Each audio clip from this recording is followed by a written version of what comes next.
സമീപ വർഷങ്ങളിൽ മലയാള സിനിമകൾ ഓരോന്നും സിനിമാസ്വാദകരെ ഞെട്ടിച്ചു കൊണ്ടിരിക്കുകയാണ്.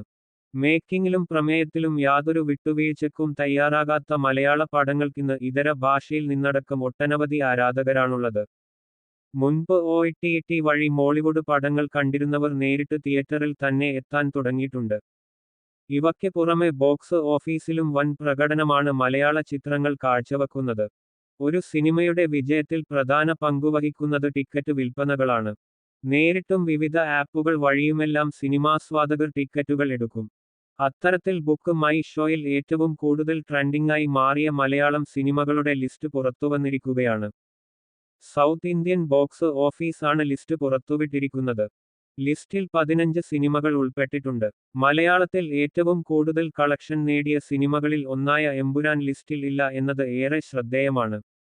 ഒപ്പം മമ്മൂട്ടിയുടെ ഒരു സിനിമയും പട്ടികയിലില്ല. മോഹൻലാൽ, ആസിഫ് അലി എന്നിവരുടെ 2 സിനിമകൾ ലിസ്റ്റിലുണ്ട്. ഇൻഡസ്ട്രി ഹിറ്റായ ലോക ചാപ്റ്റർ 1 ചന്ദ്ര 3-ാം സ്ഥാനത്താണ്. 1-ാം സ്ഥാനത്ത് നസ്ലൻ ചിത്രം പ്രേമലു ആണ്. 53 ദിവസമാണ് പ്രേമലു ബുക്ക് മൈ ഷോയിൽ ട്രെൻഡിംഗായി നിന്നത്. ബുക്ക് മൈ ഷോയിൽ ഏറ്റവും ദൈർഘ്യമേറിയ ട്രെൻഡിംഗ് മലയാളം സിനിമകൾ. പ്രേമലു 53 ദിവസം. 2.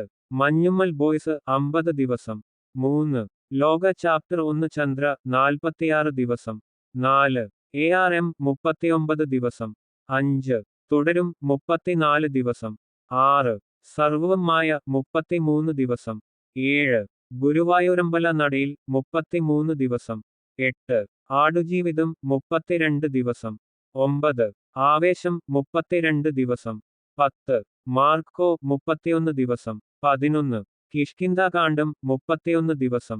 12. വാഴ 25 ദിവസം. 13. രേഖാചിത്രം 25 ദിവസം. 14. ഹൃദയപൂർവ്വം 25 ദിവസം. 15. വർഷങ്ങൾക്കു ശേഷം 25 ദിവസം.